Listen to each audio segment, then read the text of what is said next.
Hi, I'm Avery Davidson. And I'm Kristen Oaks-White. Thank you for joining us for This Week in Louisiana Agriculture. Well, there are currently burn bans in 14 parishes across the state. That's because of ongoing dry conditions. According to the U.S. Drought Monitor, there are more than 3/4 of the state in some level of drought. While rain this weekend will help, it may not be enough. Dry weather is good for harvest, but it is possible to have too much of a good thing. This is the latest U.S. Drought Monitor map for Louisiana, released Thursday, October 23rd. It shows more than 3/4 of the state as either abnormally dry or in moderate drought. The good news here is that it's not as droughty, it's not as dry as we saw a year ago and 2 years ago. Louisiana state climatologist Jay Grimes helps provide data to the U.S. Drought Monitor. So the Drought Monitor is showing, again, the heaviest or the most significant drought in the southern half of the state, but it spreads up into the northern parishes. The only place that's maybe doing okay is the extreme northeastern parishes, where they got some good rain a week ago. They're going to get the same kind of rains that most of us are getting this weekend. And this weekend, where many places are going to get 1, maybe 2, and maybe some bullets of isolated bullets of 3-inch totals, those are going to at least ease the drought situation for a number of parishes. Won't wipe it out. And by the way, after we get through these weekend rains, we're probably going to go dry again. So don't think that these rains are a sign of what's coming in the short-term future. Again, the weather has been favorable for harvest, but climatologists like Grimes focus on what's ahead. The question is, what are we going to do after? Particularly for those folks that either do a fall or a winter crop. Well, some of those places the soils are too dry to even seed. The other thing is, most of our farmers, even those that don't make a living off livestock, still need good pastures. And pastures are in so-so condition across much of the state. It's been so dry that the grass just isn't growing very well. So we need to get out of this pattern, but putting on that magical hat or that crystal ball. The outlook for the next couple of months says we're probably going to stay on the dry side. Now, that doesn't mean exceptionally dry, but we're not going to see anything that's going to turn around the drought anytime soon, the way it looks right now. Grimes was also a guest on the latest edition of the Louisiana Farm Bureau podcast. We had a really good conversation about weather, hurricane season, and his battle with throat cancer. You can listen to the Louisiana Farm Bureau podcast wherever you get your podcasts or by clicking the link on twilatv.org. Well, drought won't be the only weather condition to keep an eye on. The National Weather Service announced a La Nina watch. Experts say La Nina season could peak early, likely around Christmas, bringing drier weather conditions across the South. That could be trouble for Louisiana producers counting on winter rains to recharge soil moisture. In what's being described as a, quote, loopy jet stream, sharp temperature swings could be possible throughout winter. The Louisiana legislature is now meeting in special session through November 13th.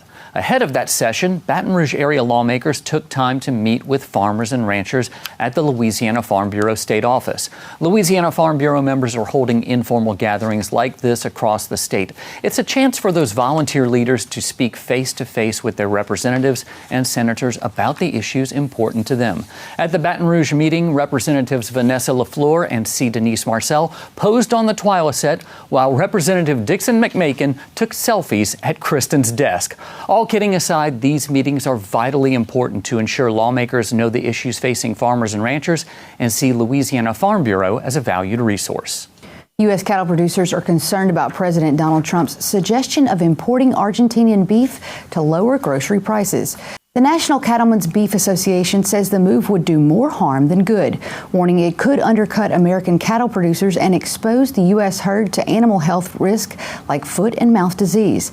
The NCBA says the administration's plan creates chaos at a critical time of year for cattle producers and does nothing to lower grocery prices. U.S. cattle herds are at their lowest levels in decades, and flooding the market with foreign beef could hurt efforts to rebuild. Since 2020, Argentina has sold more than $800 million worth of beef to the U.S. By comparison, just about $7 million worth of U.S. beef has been sold to Argentina.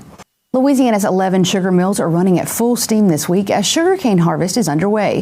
One of the most storied mills in the state is M.A. Patout and Sons, just south of New Iberia. In this edition of How You Grow Louisiana, sponsored by First South Farm Credit, TWILA's Josh Meeks learns the plant's history and how 2 centuries of processing has made them more efficient. Every day at 6 a.m., cane trucks from as far away as Lake Charles drop off their hulls at M.A. Patout and Sons Mill, just south of New Iberia. The mill's already up and running because it runs off the cane it crushes and has to keep processing 24/7. For mill manager Luis Acevedo, sugar is more than a career, it's a calling. I kind of grew up in the industry. My dad since I was born, was in the sugar industry. Obviously not here in the States, overseas. But he worked as a consultant for an engineering company out of Louisiana and worked in some world projects. Developing sugar mills. There was a lot of traveling. We lived in Africa for a little while. All those world travels brought Luis here, to one of the largest mills in the state.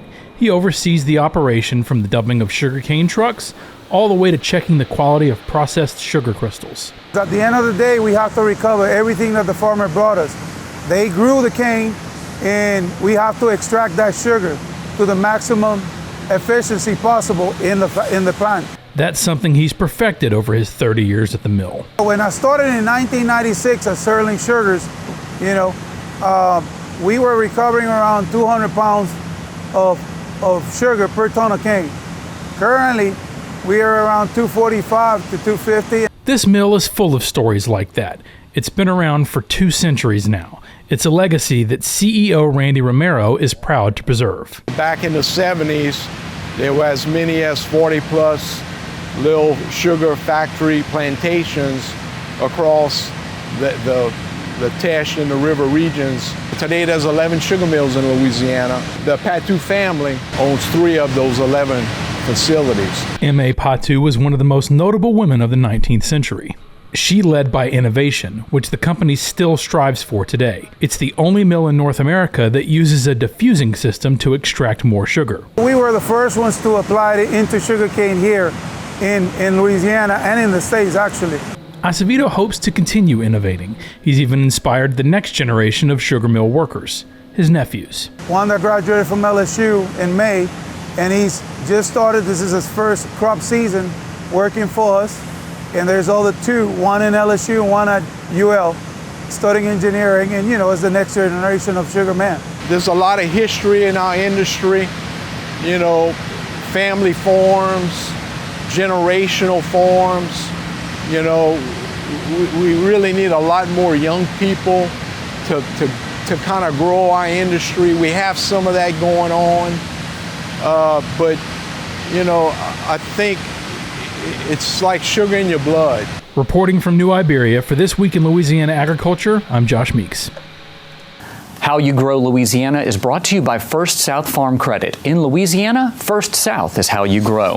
Those sugarcane trucks travel from the Texas state line to the Mississippi River and as far north as Concordia Parish. With so many trucks hauling cane, it's important to keep safety top of mind when you're on the road during harvest season. Hi, I'm Matt Sergo, Safety Specialist at Louisiana Farm Bureau. Harvest is underway all across South Louisiana. For our farmers, remember to keep safety top of mind. We know that getting on the highway is a necessary part of harvest, but there's a couple of things we can do to make it safer. Make sure that SMV logo is clearly visible and all lights and indicators work properly. Another thing we can do to try to stay safe is when you can, move during the less heavily trafficked parts of the day. In the early mornings and late afternoons, you might notice that traffic picks up heavily, so trying to plan your day around that can help. It's also important to remember that none of your cane trucks are overloaded or overburdened. For our non-farming public, the biggest thing that you can do to help keep harvest season safe is just to be patient.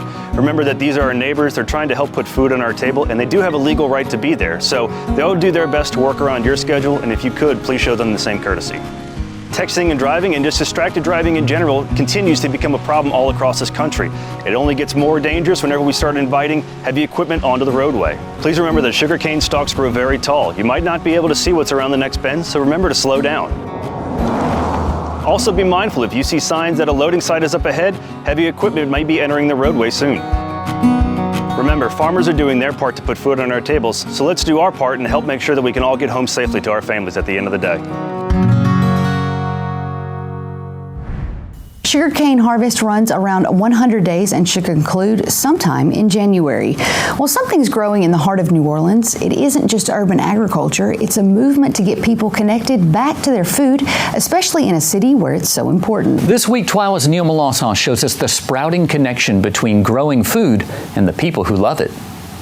It looks like we're in a forest, but this is the heart of New Orleans. It's the Lafitte Greenway, and like similar projects in other cities, it's got a bunch of amenities such as playgrounds, bike paths, and even a brewery. But there's something else growing, an organization hoping to bring agriculture here called SPROUT. Emily McLeod-Doyle founded this community garden space right here, the Refresh Garden, which is a part of this larger project called the Refresh Project. And at the time, we were not a nonprofit. We ourselves were fiscally sponsored. Now we fiscally sponsor other small farms and gardens. Currently, SPROUT has 2 gardens near their headquarters. Mina says the gardens allow for some families to cultivate their own crops, while others are meant for the community at large. Our garden programming is called Volunteer for Veggies, and that's 3 times a week, every week, same time, except for summertime when we cover crop. And it's our volunteer program. And we disperse market tokens through that. We have folks can harvest vegetables or fruits or flowers, whatever it is when it's around. And people just come. It's a really beautiful program. I absolutely adore it. Here on the Greenway, plans are underway to expand the gardens dramatically. Mina says this space will provide 4 times the footprint of their current gardens. When I started, I really was able to take over stewarding that process, and it's been so wonderful and invaluable. You know, that was a lot of door knocking, a lot of campaigning, a lot of surveys, a lot of talking to folks to make sure that a garden was wanted on the Greenway. You can see in the final design the footpaths and garden area. A greenhouse and compost area will also be installed. While there will be permanent planters put in, community members will also have a flexible planting area they can rent and use on their own. There's already been fruit trees planted, and she says it's all going to a good cause. If someone's like, I want to plant blueberry bush, I'm going to our goal is to have best practices, right? It's not to be in control of what someone is doing necessarily, but just to guide and right, it wouldn't be fair for us to just be do whatever you want, right? That's not our role. Our role is to educate, it's to teach, it's to bring people in. This new fence line marks the boundary of where SPROUT's new gardens are going to be, 4 times the size of their current gardens. And if the last few years of their successes are any indication, this is a signpost of good things to come. Reporting from New Orleans, I'm Neil Melanson. SPROUT is expecting to put in its first crop in the Lafitte Greenway this spring, with harvest expected the following fall. We'll keep you up to date with this story next year. A taste of North Louisiana's food heritage is taking center stage in Minden. Slow Food North Louisiana will host an heirloom food forum called Hand Them Down to Lift Them Up. It's happening November 15th at the farm at Cultural Crossroads of Minden, about 30 minutes from Shreveport. The event will highlight efforts to preserve and raise heirloom crops like the once lost red and sweet watermelon. We have information on how to get tickets posted right now on our website at twilatv.org. Still to come on TWILA, learning never stops on the ranch. We'll take you to an event to keep those in the cattle business connected. Also, we'll show you a place where you can have a very good time in Tangipahoa Parish. Stay with us. You're watching This Week in Louisiana Agriculture, the only TV show bringing Louisiana farmers and consumers together every week.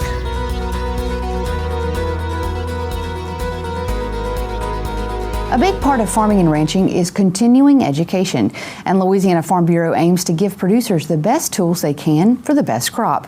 At the inaugural Livestock Connection in Central Louisiana, cattle producers were invited to learn more about proper injection techniques. Doctors Jody Wade and Chris Thompson showed ranchers how important it is to be selective with injection sites to benefit both the animal and the eventual consumer. My reason to be here is exactly what we saw today. I thought I was doing a lot of the procedures, administering medicines and all correctly, but I've learned that I'm not. So anytime that I can improve my bottom line, I want to be here to find out how. One thing I want to take away from this too is I hope to go explain what I've seen to at least 10 different people, and if they could carry to 10 more, we are bettering our beef that's coming out of the state of Louisiana.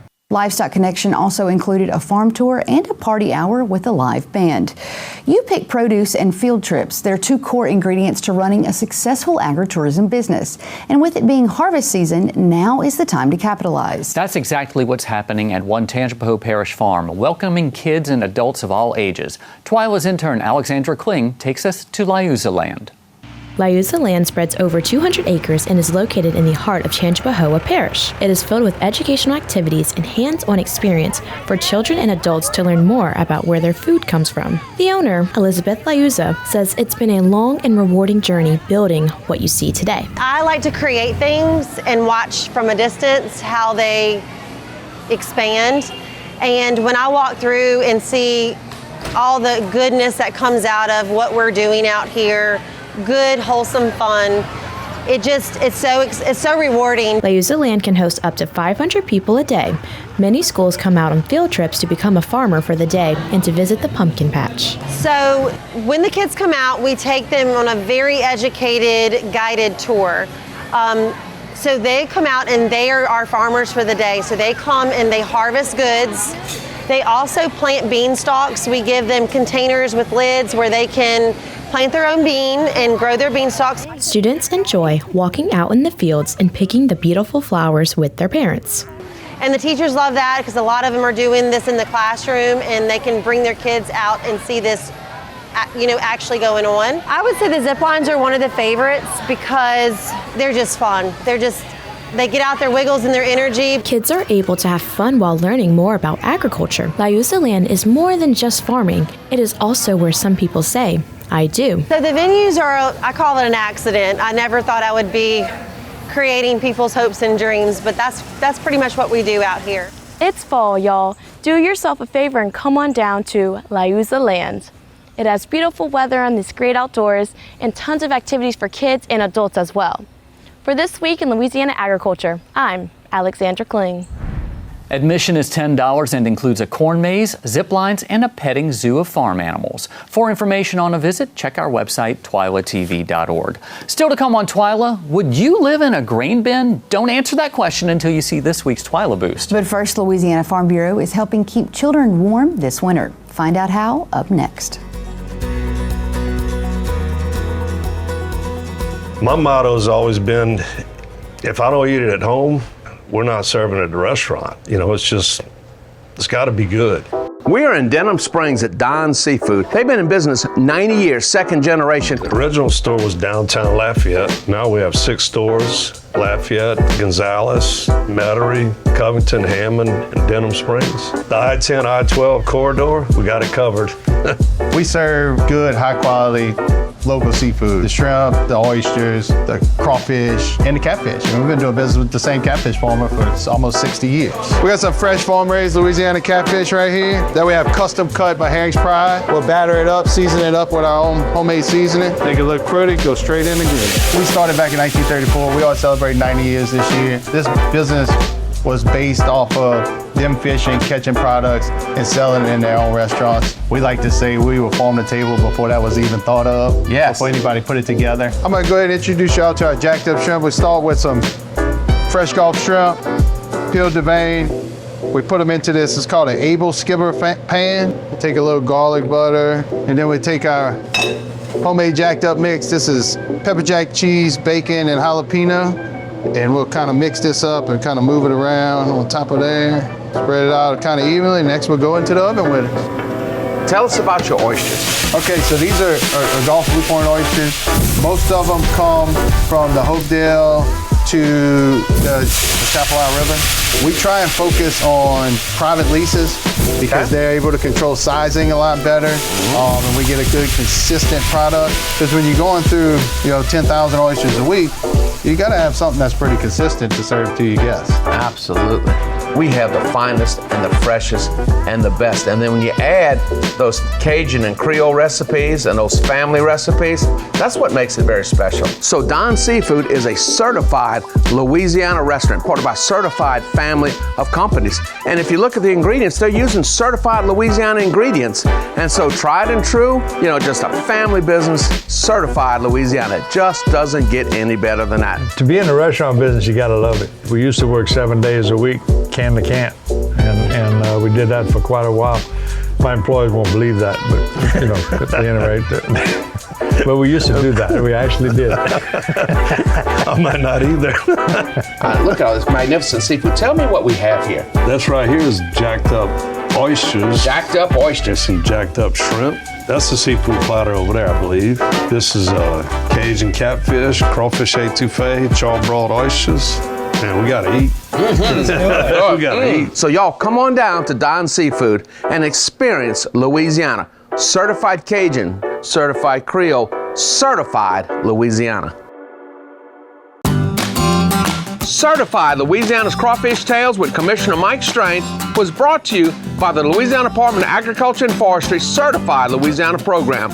For information about the Certified Louisiana, Certified Cajun, Certified Creole, Certified Craft Beverage, and the Certified Farm to Table Logo Program, visit certifiedlouisiana.org or ldaf.la.gov. Support Louisiana families. Look for Certified Louisiana logos at your favorite grocery, restaurant, or farmer's market. Buy Louisiana. It's the way to grow. Every year when it starts to get chilly, Baton Rouge retired forecaster Pat Shingleton launches Pat's Coats for Kids and partners with Louisiana Farm Bureau. This is the 38th year of the campaign, which has raised money for more than 300,000 coats. Every year, Shingleton comes down to Louisiana Farm Bureau to host a jambalaya lunch sale, which helps raise money for needy children. Is phenomenal. We send out to 170 schools, probably more than 8,000 coats. The counselors drive up, here's your school, here's your coats, they take them back, and by noontime that day, the child has a warm coat. So that in itself speaks volumes that all the work that we do, starting in the beginning of the process in October to the December 4th, there's all these things that have just come into play. Shingleton says there have been more than 11,000 requests for coats this year. If you would like to donate, we have a link posted right now on our website at twilatv.org. Time now for this week's TWILA Boost, and you got an old empty grain bin on your property? Have you ever considered its real estate potential? Have you been hacking my living room? Because we actually have this, and this is what Landon is trying to do with his old grain bin. But at least one person in Texas saw the value. This is what Zillow's listing describes as a bindominium. The two-story grain bin was brought in from a farm and assembled as a home in Central Texas, just south of Abilene. The bindominium has 2 bedrooms and 3 bathrooms, 1,800 square feet total. The listing says that the sweeping staircase is something you have to see in person, and you might if Landon gets his way. Well, I think he's more of a smaller project, but clearly the owners are anti-traditional housing, as the guest house is made from a shipping container. It all sits on an 8-acre plot in case you want to start your own farm. Maybe you could build a regular house and use it to store your grain. The home's estimated value, $365,000. That's just mind-blowing. Well, y'all could make a lot of money off that grain bin. No, he's going to use it for storage, I'm sure. Well, that does it for this edition of TWILA. We'll be out next week, but we'll be back in November with an all-new content show. Well, until then, you can watch all of our stories online at twilatv.org. Be sure to like us on Facebook, follow us on TikTok and Instagram. You can also find all of these stories and more on our YouTube channel. Be sure to subscribe, turn on notifications. That way you know when we put something new out there. For all of us here at TWILA, thanks for joining us. We hope to see you again right here next week.